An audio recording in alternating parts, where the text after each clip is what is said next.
할렐루야.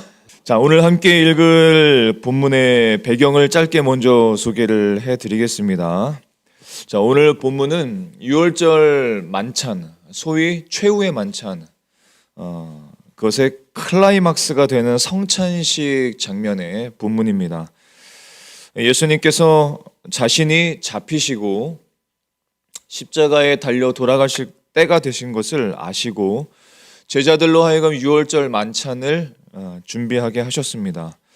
6월절 만찬을 준비하게 하신 이유가 있습니다. 그 이유는 무엇이냐면 예수님의 죽으심과 부활하심의 의미를 제자들이 깨닫고 알기를 원하셨고, 또 이 성찬식을 통해서 예수님의 제자된 삶, 하나님의 백성된 하나님의 사람들의 삶의 그 정체성을 얼마나 복된 인생인지를 알려주시기 위함이었습니다.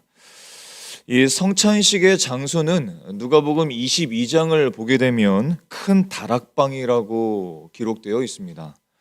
이 다락방은 예수님께서 십자가에서 돌아가신 후 제자들이 모여 기도하는 가운데 성령 강림이 일어난 그 마가의 다락방, 그 마가의 다락방입니다. 자, 이 다락방에서 일어난 성찬식으로 말씀을 통해서 함께 나아가고자 합니다. 자, 하나님의 말씀을 함께 찾겠습니다. 마태복음 26장 26절로부터 30절까지의 말씀입니다. 마태복음 26장 26절부터 30절까지 말씀을 우리 합독해서 두 번 읽도록 하겠습니다. 자, 함께 읽겠습니다. 그들이 먹을 때에 예수께서 떡을 가지사 축복하시고 떼어 제자들에게 주시며 이르시되 받아서 먹으라, 이것은 내 몸이니라 하시고, 또 잔을 가지사 감사 기도하시고 그들에게 주시며 이르시되 너희가 다 이것을 마시라, 이것은 죄사함을 얻게 하려고 많은 사람을 위하여 흘리는 바 나의 피 곧 언약의 피니라. 그러나 너희에게 이르노니 내가 포도나무에서 난 것을 이제부터 내 아버지의 나라에서 새 것으로 너희와 함께 마시는 날까지 마시지 아니하리라 하시니라. 이에 그들이 찬미하고 감람산으로 나아가니라. 한 번 더 읽겠습니다. 그들이 먹을 때에 예수께서 떡을 가지사 축복하시고 떼어 제자들에게 주시며 이르시되 받아서 먹으라, 이것은 내 몸이니라 하시고, 또 잔을 가지사 감사 기도하시고 그들에게 주시며 이르시되 너희가 다 이것을 마시라, 이것은 죄사함을 얻게 하려고 많은 사람을 위하여 흘리는 바 나의 피 곧 언약의 피니라. 그러나 너희에게 이르노니 내가 포도나무에서 난 것을 이제부터 내 아버지의 나라에서 새 것으로 너희와 함께 마시는 날까지 마시지 아니하리라 하시니라. 이에 그들이 찬미하고 감람산으로 나아가니라. 아멘. 자, 한번 같이 해볼까요? 성찬의 이유. 자, 지난 연휴 전에 모 교회인 성만교회의 임직식이 있었는데 그 임직식에 제가 다녀왔었습니다. 이 주차를 하고 1, 2층을 올라가면서 많은 분들과 인사를 나누었고, 2층에 있는 정수기에서 물을 한 잔 마시고 3층으로 올라갔는데 3층으로 올라가자마자 깜짝 놀랐습니다. 왜 깜짝 놀랐냐면은 2층에서 3층의 계단으로 올라오면서 제가 예전에 하던 대로 습관적으로 계단에 불을 탁 켜고 올라온 것입니다. 인지를 하지 못했어요. 2층에서 3층으로 올라오는데 무의식적으로 불길을 탁 켜고 3층에 올라왔던 것입니다. 특별히 행사가 있는 날에는 이 계단이 어두운 것이 싫어서 계단에 늘 전등을 켜면서 올라갔었는데 이 몸에 배어있던 습관이 그냥 저도 모르게 나왔던 것이죠. 굉장히 놀랐습니다. 오늘 말씀을 준비하면서 그때 그 잠시의 일이 생각이 났었습니다. 우리가 드리는 예배에, 우리가 하는 성찬식과 같은 그런 예식들 가운데 우리가 그 이유를 잘 알지 못하고 몸에 배인 습관적으로 하는 경우들이 굉장히 많습니다. 우리가 사도신경을 할 때에, 또 하나님을 찬송할 때, 하나님의 말씀을 들을 때, 헌금을 드릴 때, 기도할 때, 광고를 나눌 때, 축도를 할 때, 그리고 예배를 마치고 돌아갈 때 몸에 배어져 있는 습관대로 종교 의식을 마치고 그냥 끝나버리는 경우가 굉장히 많습니다. 몸에 배어 있는 것이 굉장히 중요합니다. 16세기 종교개혁자들, 그리고 17세기의 영국과 스코틀랜드의 청교도들은 이 성찬식을 앞두고 한 주 혹은 더 오랜 시간 동안 자신을 살피고 월요일부터 토요일까지 매일 30분 정도의 묵상의 기도를 통해서 성찬을 준비했다고 합니다. 왜냐하면 예수님께서 이 성찬식을 직접 제정하셨고, 예수님께서 직접 제정하셨다는 의미는 무엇이냐면 우리에게 굉장히 중요한 시간이기 때문에 그렇습니다. 우리가 이 성찬식을 할 때에 그저 정기적으로 행할 종교의식이 아니기 때문에 그렇습니다. 자, 예수님께서 제자들의 발을 씻기시고 유월절 식사를 나누시면서 성찬식을 직접 제정하셨습니다. 그때 그 이후로 초대교회 모임 자체가 성찬식이었다고 해도 과언이 아닙니다. 그래서 초대교회의 모습을 자세히 설명하고 있는 사도행전의 말씀들을 보게 되면은 떡을 떼어 혹은 떡을 떼려 하여 모였다라는 말씀이 사도행전에 굉장히 많이 등장하고 있습니다. 그냥 성도들이 함께 모였다, 단순히 함께 모여서 밥을 먹었다, 함께 모여서 예배했다라는 것이 아니라 사실은 그때 그 당시 초대교회의 예배들, 모임들의 중심엔 사실 성찬식이 있었고, 이 성찬식은 우리가 그저 정기적으로 행할 종교의식이 아니라는 것입니다. 굉장히 중요한 시간이라는 것이죠. 성찬은 우리를 위하여 죽으신 예수 그리스도의 몸과 피를 기념하는 시간이기 때문에 그렇습니다. 그리고 이것은 기독교의 핵심이라고 할 수 있습니다. 이것은 우리가 이미 잘 아는 사실일 수 있습니다. 하지만 이 성찬식에는 더 깊고 넓은 하나님의 뜻, 그리고 그 이유들이 담겨져 있습니다. 예수님이 우리를 위해서 무엇을 하셨는지에 대한 것뿐만이 아니라 우리의 정체성이 잘 담겨져 있기 때문에 그렇습니다. 자, 그 중심되는 구절인 마태복음 26장 26절의 말씀을 우리 한 번 더 읽어보겠습니다. 함께 읽겠습니다. 그들이 먹을 때에 예수께서 떡을 가지사 축복하시고 떼어 제자들에게 주시며 이르시되 받아서 먹으라, 이것은 내 몸이니라 하시고. 아멘. 여기 나오는 예수님께서 행하신 네 가지의 행동이 있습니다. 첫 번째는 무엇이죠? 가지사, 떡을 가지사. 두 번째는 무엇이죠? 축복하시고. 세 번째는 무엇이죠? 떼어 제자들에게. 네 번째는 주시며 라는 말들입니다. 즉, 이 말씀들을 보면서 우리가 그리스도인들의 정체성, 우리들의 정체성을 알게 하시기를 원하셨다는 뜻입니다. 즉, 그리스도인의 정체성은 무엇이냐면 한번 따라서 해볼까요? 나는 선택받은 사람입니다. 자, 또 나는 축복받은 사람입니다. 자, 세 번째, 나는 깨어져야 할 사람입니다. 자, 네 번째입니다. 나는 나누어 주는 사람입니다. 이것이 그리스도인의 정체성이라는 것입니다. 성찬식을 통해서 주님께서는 우리에게 우리의 정체성을 알려주신 것이죠. 그래서 성찬식은 단순히 예수님의 죽으심을 그저 슬퍼하는 그런 시간이 아니라 그리스도인인 저와 여러분이 어떤 존재인지, 어떤 사람인지를 확인하는 자리, 앞으로 내가 어떻게 살아가야 할 사람인지를 확인하는 아주 거룩하고 진지한 자리라는 것입니다. 오늘 하나님께서 성찬식을 통해서 우리에게 알려주시는 우리의 정체성을 함께 나누어 보고 은혜를 함께 나누어 보고자 합니다. 첫 번째는 바로 선택받은 인생. 한번 따라서 볼까요? 나는 선택받은 사람입니다. 아멘. 자, 세상 사람들은 우리가 세상을 버리고 혹은 세속적인 인생을 버리고 좀 참고 교회를 선택했다. 하나님을 선택했다. 기독교라는 종교를 선택했다. 이렇게 생각을 합니다.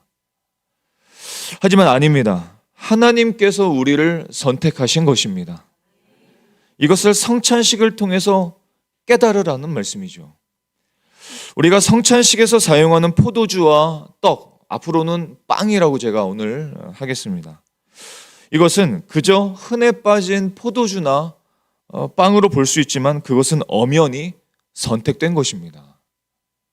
포도주와 빵이 의미하는 것은 궁극적으로 예수님이십니다. 자, 그런데 바로 이 포도주와 빵의 실체이신 예수님께서 바로 선택되신 분이라는 사실. 예수님은 우리 모든 인생의 속죄를 위한 어린 양으로 창세 전부터 하나님께 선택되신 분이십니다.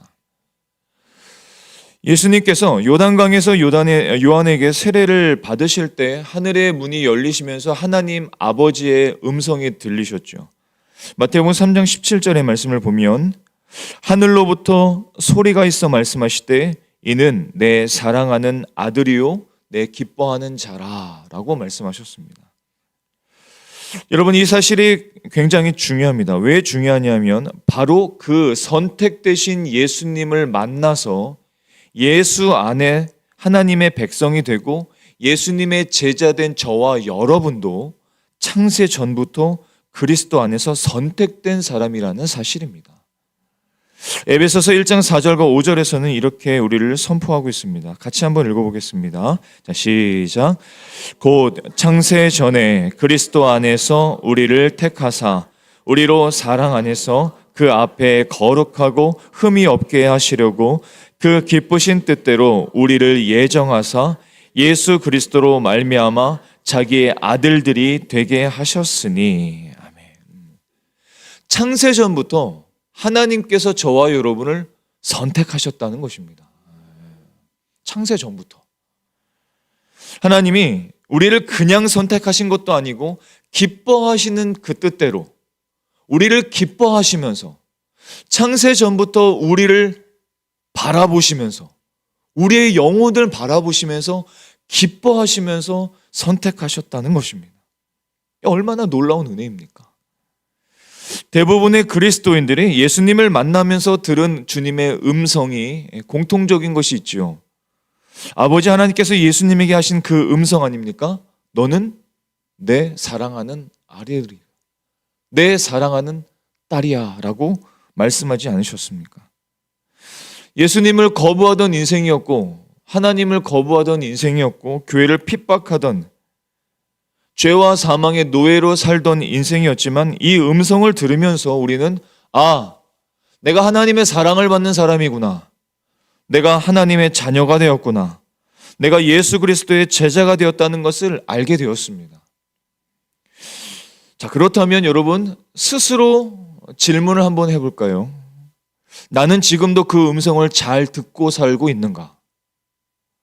내 사랑하는 아들이야, 내가 기뻐하는 나의 딸이야 라는 그 음성을, 그 하나님의 사랑스러운 음성을 지금도 잘 듣고 살고 계십니까? 굉장히 중요한 이야기입니다.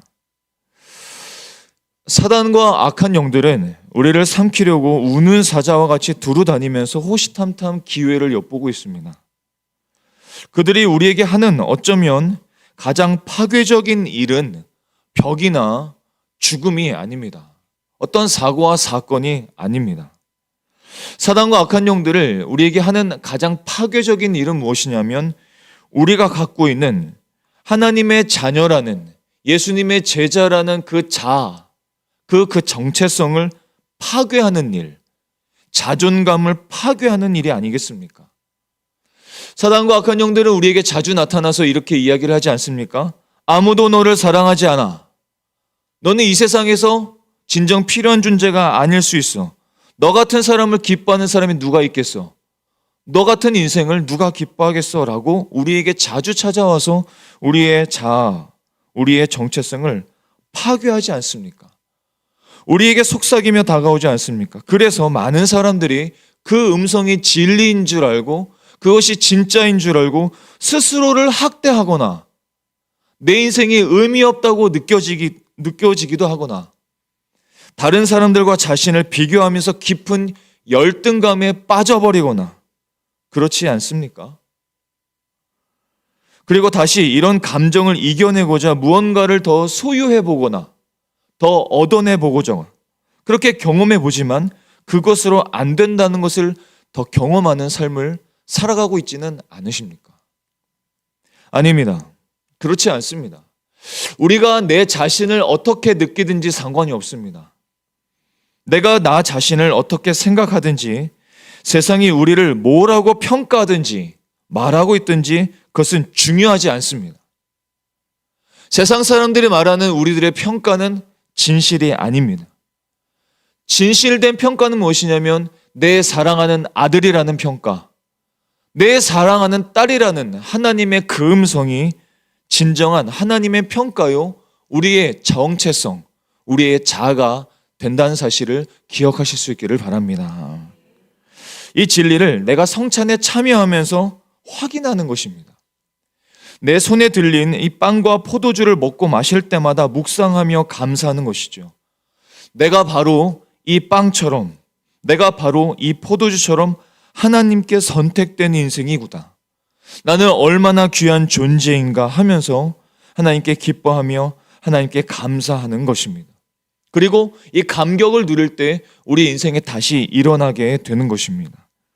마태복음 22장 24절을 보면 이런 말씀이 있습니다. 청함을 받은 자는 많되 택함을 입은 자는 적으니라 라는 말씀이 있어요. 우리가 오늘도 이렇게 여기에서 존재하고 이곳에서 함께 예배할 수 있고 또 우리의 사랑하는 이웃들과 함께 서로를 섬기는 존재로 선택되었다는 사실, 하나님께 예배할 수 있는 존재로 선택되었다는 사실을 감사하실 수 있기를 바랍니다. 그렇습니다. 오늘 저와 여러분은 그냥 단순하게 하나님을 예배하는 것이 아닙니다. 우리가 결정해서 이곳에 나와서 예배하는 것도 아닙니다. 우리가 결정해서 하나님을 사랑하는 것도 아닙니다. 오늘 저와 여러분은 하나님께 선택받아서 예수님의 손 안에 취하신 바가 된 사람들이라는 것입니다. 하나님은 모세만 선택하신 것이 아니에요. 하나님은 다윗만 선택하신 것이 아닙니다. 하나님은 사도 바울만 선택하신 것이 아닙니다. 저와 여러분을 선택하여 불러주신 것입니다. 따라서 한번 해볼까요? 하나님, 나를 선택하여 불러주셔서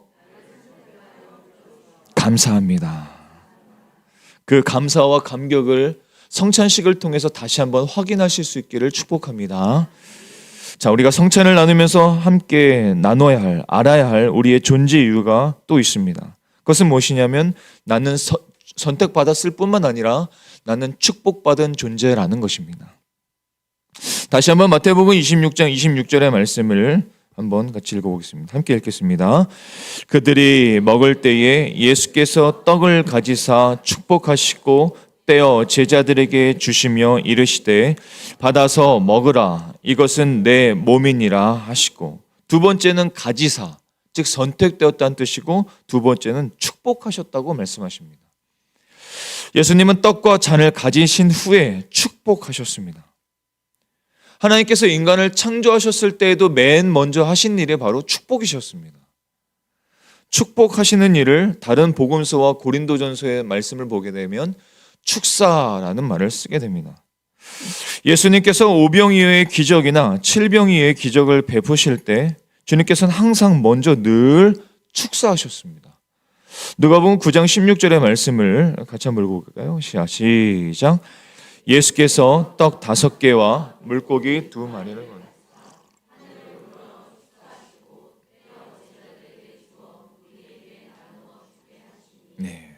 뿐만 아니라 성찬식 장면을 기록한 고린도전서에서 말씀도 축사라고 말씀하셨습니다. 고린도서 11장 24절의 말씀도 같이 한번 읽어보겠습니다. 시작. 축사하시고 떼어 이르시되 이것은 너희를 위하여 이것을 행하여 나를 기념하라 하시고.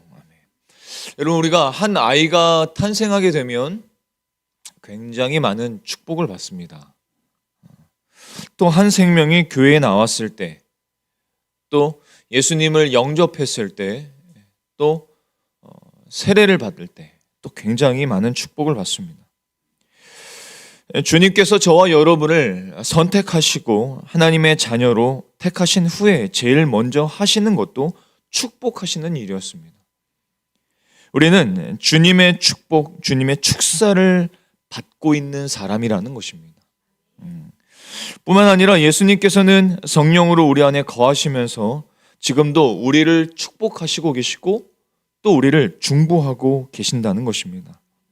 그러니까 우리의 인생은 결국은 하나님의 축복 속에 태어났고 하나님의 축복 속에 선택받았고 지금도 축복 속에 살고 있으며 앞으로도 축복을 받으며 살아갈 인생이라는 것입니다. 그것이 저와 여러분의 인생이에요. 그래서 오늘 자막에는 제가 마지막에 준비하지 못했지만 시편 33편 12절의 말씀을 보면 여호와를 자기의 하나님으로 삼은 나라 곧 하나님의 기업으로 선택된 백성은 복이 있도다라고 말씀하셨습니다. 세상과 사람들은 그렇게 보지 않을 수 있습니다. 어떤 사람의 인생은 마치 저주받기 위해서 태어난 것처럼 보여질 때도 있습니다. 혹은 스스로 자신의 인생을 그렇게 느끼며 살아가는 분도 계실지 모릅니다. 혹은 내 인생을 바라보며 하나님께서 허락하신 가정을 바라보며 왜 이런 가정인지, 왜 이런 인생인지 그렇게 느끼며 살아가는 분도 계실지 모릅니다. 속지 마십시오. 오해하지 마십시오. 착각하지 마십시오. 그것은 사단이 하는 음성입니다. 사단이 우리에게 주는 거예요. 요한복음 10장 10절의 말씀을 보면 도적이 오는 것은 도적질하고 죽이고 멸망시키려는 것뿐이고 내가 온 것은, 예수님께서 오신 것은 양으로 생명을 얻게 하고 더 풍성히 얻게 하려는 것이라 말씀하셨습니다. 사단은 어떻게 하든지 우리가 가진 소중한 복, 하나님께서 우리에게 주신 이 복을 훔치려고 합니다. 빼앗으려고 합니다. 제거하려고 합니다. 멸망시키려고 합니다. 그러므로 여러분이 자신을 저주하고 싶을 때, 마치 자신의 인생이 저주에 걸린 인생인 것처럼 느껴지실 때, 내 안에 저주의 영들이, 악하고 더러운 영들이 우리에게 다가와서 속삭일 때, 너의 인생이 별것 아니라고 속삭일 때, 외칠 때, 우리를 넘어뜨려 할 때 우리는 기억하며 선포해야 됩니다. 예수님의 이름으로 악한 영들을 결박해야 합니다. 우리가 어떻게 선포해야 됩니까? 나는 그런 인생이 아니야. 나는 축복받은 인생이야. 나는 축복 가운데 있는 인생이야. 나는 지금도 하나님의 축복을 받고 있는 인생이야. 더러운 영들아, 내 안에서 떠나갈지어다. 물러갈지어다. 선포하셔야 됩니다. 자꾸 속지 마십시오. 우리의 자녀들을 볼 때, 여러분들의 배우자를 볼 때, 여러분들의 가족들을 볼 때 이 음성들을 기억하셔야 됩니다. 속지 말아야 됩니다. 내 인생을 생각할 때 마치 저주받은 인생이라고 속아서는 안 됩니다. 얼마나 많은 그리스도인들이 이 사단의 음성에 속으며 그 음성이 진리인 것처럼 살면서 살아갑니까? 왜 속으면서 살아갑니까? 왜 넘어지면서 살아갑니까? 사단의 음성을 왜 하나님의 음성처럼 들어버립니까? 그래 버려서는 안 됩니다. 그건 속아 넘어지는 거예요. 하나님께서 우리를 선택하셨을 때는 단순히 선택하신 것뿐만 아니라 축복받은 자로 선택하신 것입니다. 축복을 지금도 주고 계신 것입니다. 하나님이 우리를 거듭나게 하셨을 때에는 단순히 교회 다니는 사람으로 부르신 것이 아니에요. 단순히 종교인으로 부르신 것이 아닙니다. 단순히 일주일에 한 번 나와서 예배하는 사람, 그렇게 나와서 기도하는 사람, 기도하고 그냥 돌아가는 사람으로 부르신 것이 아닙니다. 하나님의 자녀로 우리를 부르셨을 때에는, 선택하셨을 때에는 하나님의 놀라우신 축복을 허락해 주시고 그 축복을 경험하며 살아가는 사람으로 우리를 불러주신 것입니다. 이것을 기억하시고 승리하실 수 있는 저와 여러분이 되실 수 있기를 바랍니다.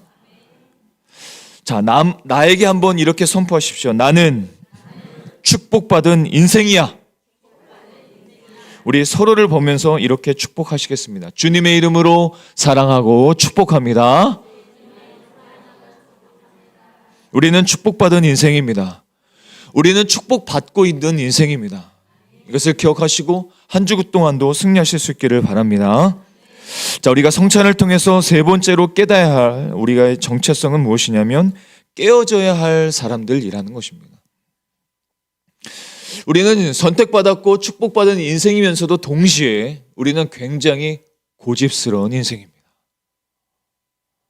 하나님께 축복을 받고 하나님의 말씀으로 살아가야 할, 하나님의 은혜 가운데 살아가야 할 존재임에도 불구하고 우리는 굉장히 고집스럽게 우리의 주장과 우리의 생각을 고집하며 살아갈 때가 굉장히 많이 있습니다. 자, 예수님께서 떡을 취하시고, 즉 가지시고 선택하시고 축복하신 다음에 그 떡을 취하신 예수님께서는 그 빵을 깨뜨리셨습니다.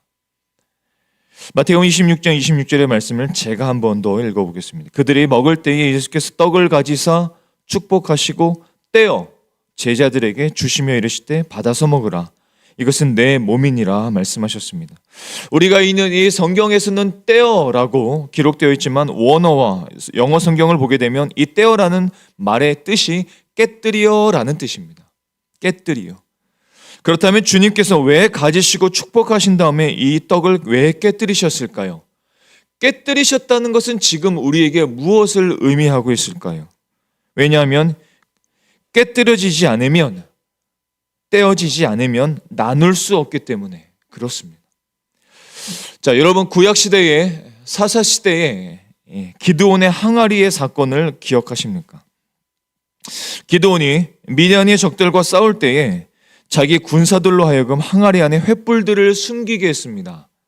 그리고 결정적인 그 시간에 항아리를 깨고 횃불들을 들게 했습니다. 그리고 이것을 통해서 하나님께서는 이 전쟁을 승리하게 하셨습니다. 항아리가 깨어짐으로 그 안에 있는 횃불들이 드러나서 빛을 발할 수 있었던 것이죠. 자, 뿐만 아니라 신약 시대에 마리아의 옥합 사건을 기억하시는지요? 마가복음 14장의 말씀을 보게 되면 14장 3절의 말씀을 보면 이런 말씀이 기록되어 있습니다. 마가복음 14장 3절의 말씀을 같이 한번 읽어보겠습니다. 자, 시작. 예수께서 베다니 나병 환자 시몬의 집에서 식사하실 때에 한 여자가 매우 값진 향유 곧 순전한 나드 한 옥합을 가지고 와서 그 옥합을 깨뜨려 예수의 머리에 부으니. 요즘 보면은 이 샴푸 같은 것들을 파는 브랜드 중에 나드라는 것이 있더라고요. 그 나드입니다. 나드는 원래 향기가 매우 좋은 기름, 오일입니다. 근데 이 향기뿐만 아니라 진통제의 역할을 하기도 합니다. 이 마리아가 나드 한 옥합을 깨뜨리자 그 안에 있었던 순전하고 진한 나드 향이, 그 나드 오일이, 그 기름이 흘러나와서 예수님의 발을 적시고 온 집안을 그 향기로 가득 채워줬습니다. 이 의미는 예수님의 십자가 사건, 그것을 의미하는 것이고 또 예수님이 받으실 그 고통을 또한 의미하는 것이기도 했습니다. 기드온의 항아리는 깨뜨려져야만 했고 그래야만 횃불이 나올 수 있었고 빛을 발할 수 있었고 마리아의 옥합도 깨뜨려져야만 했었습니다. 깨어진 항아리와 또 깨어진 옥합이 궁극적으로 보여주는 것이 바로 예수 그리스도의 십자가 사건입니다. 예수님께서 십자가 위에서 깨뜨려지셨습니다. 그래야만 하나님의 영광이 나타날 수 있기 때문에 그렇습니다. 예수님께서 죽으셔야만, 십자가에서 고통을 받고 깨뜨려지셔야만 구원의 역사가 일어날 수 있었습니다. 그분이 만약 십자가에서 자신의 죽음을 거부하고 십자가에서 많은 군중들이 외쳤던 것처럼 십자가에서 그냥 내려와 버리셨다면, 깨뜨려지지 않으셨다면 구원의 역사는 일어나지 못했습니다. 예수님께서 십자가에서 깨뜨려지셨기 때문에 하나님의 영광이 나타났고 구원의 역사가 일어날 수 있었고 생명의 열매를 맺을 수 있었습니다. 그래서 예수님께서는 십자가에 달리시기 전에 이것을 미리 예고하셨습니다. 요한복음 12장 24절의 말씀을 같이 한번 볼까요? 자, 시작. 내가 진실로 진실로 너희에게 이르노니 한 알의 밀이 땅에 떨어져 죽지 아니하면 한 알 그대로 있거니와 죽으면 많은 열매를 맺느니라. 아멘. 한 알의 밀알로 오신 예수님이 십자가에서 깨어지심으로 수많은 영혼들을 구원하셨습니다. 십자가는 반드시 필요했던 것이고 예수님의 깨어지심은 반드시 필요한 사건이었습니다. 그런데 지금 이 땅의 교회들, 이 땅의 그리스도인들은 깨어지는 것을 거부합니다. 자신이 깨어지는 것, 자신의 십자가를 지는 것을 거부합니다. 그것을 굉장히 아파만 합니다. 자신의 주장을, 자신의 생각을, 자신들이 해오던 신앙의 습관들을 깨뜨리지를 않습니다.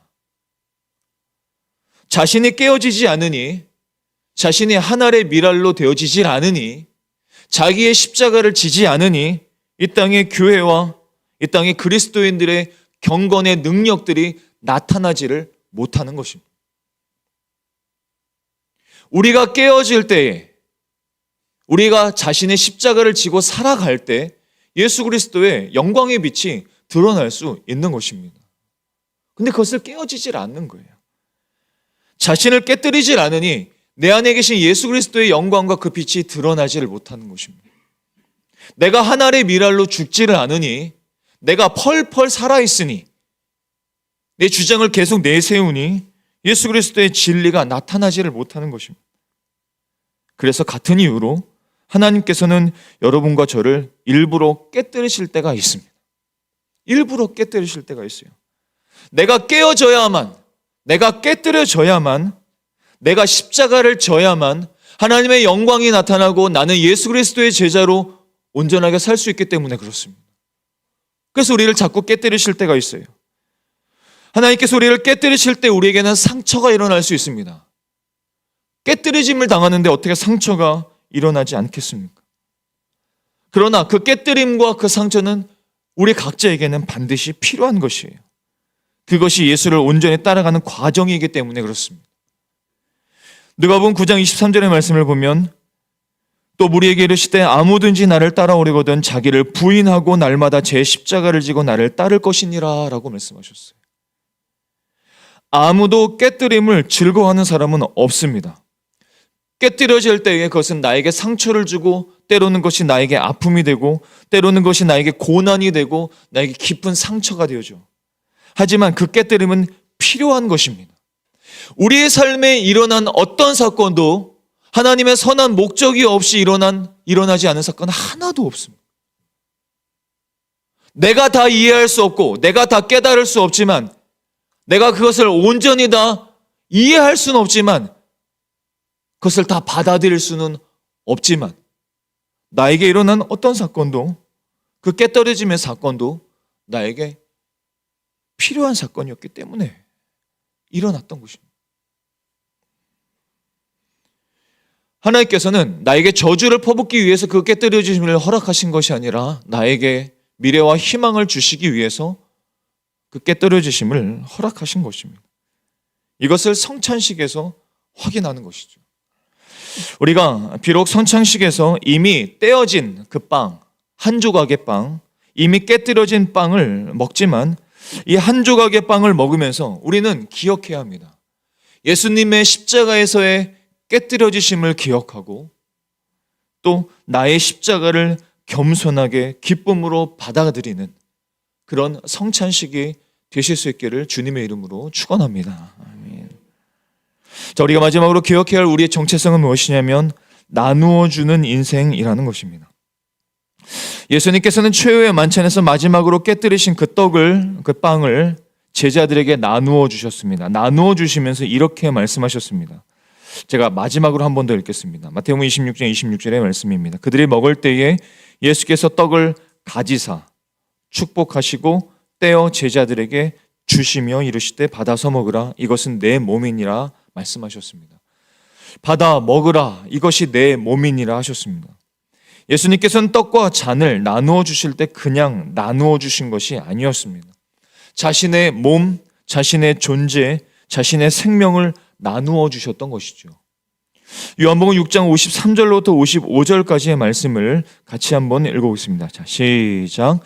예수께서 이르시되 내가 진실로 진실로 너희에게 이르노니 인자의 살을 먹지 아니하고 인자의 피를 마시지 아니하면 너희 속에 생명이 없느니라. 내 살을 먹고 내 피를 마시는 자는 영생을 가졌고 마지막 날에 내가 그를 다시 살리리니 내 살은 참된 양식이요 내 피는 참된 음료로다. 아멘. 그러니까 우리는 성찬을 통해서 우리는 이제 그의 몸, 그의 생명을 먹은 자가 된 것을 기억하는 것이죠. 내 안에 예수님의 생명이 있다라는 것을 기억하는 것입니다. 성찬의 은혜는 내가 그냥 먹고 끝내는 것도 아닙니다. 고린도전서 11장 26절의 말씀을 보면 너희가 이 떡을 먹으며 이 잔을 마실 때마다 주의 죽으심을 그가 오실 때까지 전하는 것이니라 라고 말씀하셨습니다. 그러니까 이제 이 생명을 받았다면, 이 생명이 내 안에 있는 것을 기억한다면 이 생명을 나누는 인생으로 살아가라 라는 말씀입니다. 성찬의 궁극적인 목적은 나눔으로 끝나는 것이에요. 나눔으로 실현되는 것입니다. 결국은 나누시기 위해서 가지셨고 축복하셨고 깨뜨리셨다는 것입니다. 성찬을 하면서 겨우 나만 주일에 겨우 예배하는 급급하는 겨우 예배하는 것을 급급하는 인생으로 끝나버린다면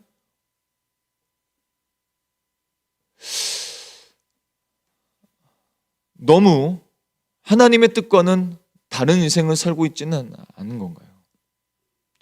우리가 겨우 일주일에 한 번씩 겨우 한 번 예배를 드리는 것에 급급한 인생으로 살고 있다면 하나님께서 우리를 선택하시고 축복하시고 우리를 때로는 고통을 주시면서 깨뜨리시면서까지 우리를 빚어가시는 그 하나님의 수고와 하나님의 열심에 반하는 그런 삶을 살고 있지는 않습니까? 성찬식을 통해서 우리가 다시 한번 깨달을 수 있어야 됩니다. 하나님은 그런 인생을 우리에게 기대하시는 것이 아니죠.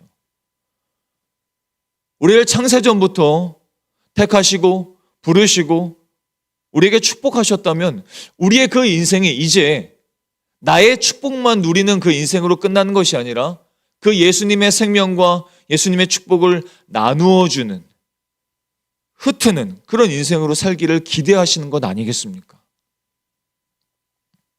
이제는 우리가 하나님을 예배할 때 그저 나만 겨우 급급해서 예배하는 것, 겨우 예배하는 인생이 되는 것이 아니라 다른 누군가와 함께 예배하고 그 인생에게 그 생명을 나누어주고 함께 예배에 초청하고 함께 천국잔치에 초청하는 그런 인생이 되는 것을 결단하며 돌아가는 것, 그런 예배가 되어지기를 소망합니다.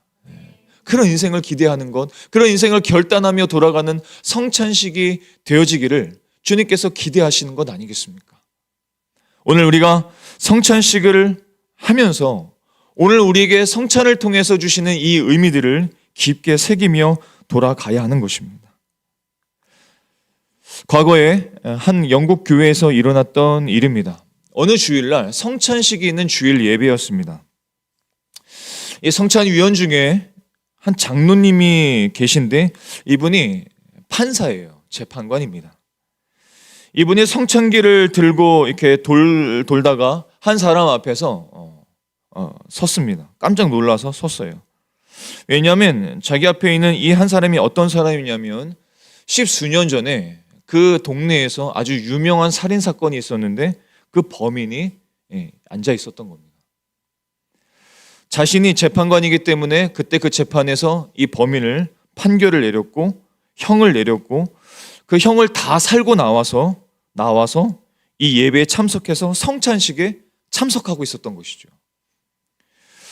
이 판사, 이 성찬위원 되시는 이 장로님이 얼마나 사실 감사할 수 있었겠어요.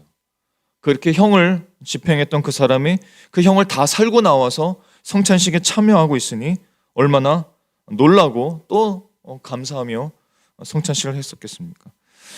워낙 유명했던 사건이었기 때문에 목사님도 그 사람을 알아차리고 예배 후에 목사님이 이 장로님에게 다가가서 이렇게 말을 했다고 해요. 장로님, 참 하나님의 은혜가 놀랍지 않습니까? 어떤 사람이라도 하나님께서 변화시킬 수 있다는 사실을 다시 한번 확인하지 않으셨습니까? 이렇게 이야기를 했어요. 그랬더니 장로님이 이런 이야기를 하시더랍니다. 네, 저도 굉장히 오늘 놀랐습니다. 하지만 그분을 본 후에 성찬에 참여하면서 저는 다른 것도 생각이 났습니다. 무엇이 생각나셨나요? 제가 그 사건을 잘 아는데 사실 그분의 입장에 제가 섰다면 저도 아마 살인을 했었을지도 모릅니다. 그래서 제가 살인자가 안 되고 이렇게 지금 주님을 섬기는 사람으로 살 수 있는 것을 감사하게 생각했죠. 내가 얼마나 은혜 가운데 살고 있는지를 다시 한번 생각하게 되었습니다. 그런데 또 한 번 생각이 되더라고요. 그러면서 덧붙여서 이렇게 이야기를 했다고 합니다. 그런데 좀 더 생각해 보니, 좀 더 기도하다 보니 저는 사실 지금까지 성찬식에 참여하면서 오늘처럼 눈물을 흘린 적이 없습니다. 저는 늘 다른 사람들의 죄의 무게를 재판하고 다른 사람들의 죄를 바라보았지만 정작 내 죄가 얼마나 무거운 것이었는지를 깨닫지를 못했던 것 같습니다. 예수님의 보혈의 은혜를 헤아리지 못하면서 성찬식을 했던 것 같습니다. 그러면서 나는 하나님을 잘 안다고 예배했던 것 같습니다. 앞으로는 성찬식을 제대로 해야겠습니다.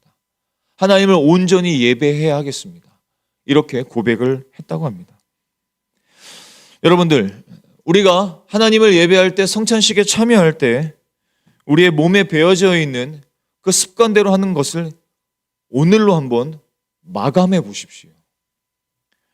하나님을 예배하는 습관 가운데 하나님 앞에 성찬식을 할 때에 습관대로 하던 찬송, 말씀 듣는 것, 기도하는 것, 교제하는 것, 하나님 앞에 마음을 드리는 것, 성찬식을 하면서 떡과 포도주를 먹으면서 했던 우리의 나쁜 습관들을 오늘로부터 버려보십시오.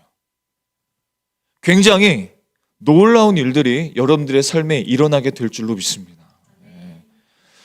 예수님의 생명, 예수님의 보혈을 먹고 마실 때마다, 하나님을 예배할 때마다 하나님의 놀라운 은혜가 경험되어지고 내가 얼마나 귀한 존재인지를 깨닫게 되어지고 내 인생의 존재가 얼마나 귀한 것임을 깨닫고 하나님을 찬송하는 저와 여러분의 예배와 성찬식이 되실 수 있기를 예수님의 이름으로 축원합니다. 그 시작이 되는 오늘이 되었으면 좋겠습니다. 아멘. 함께 기도하시겠습니다.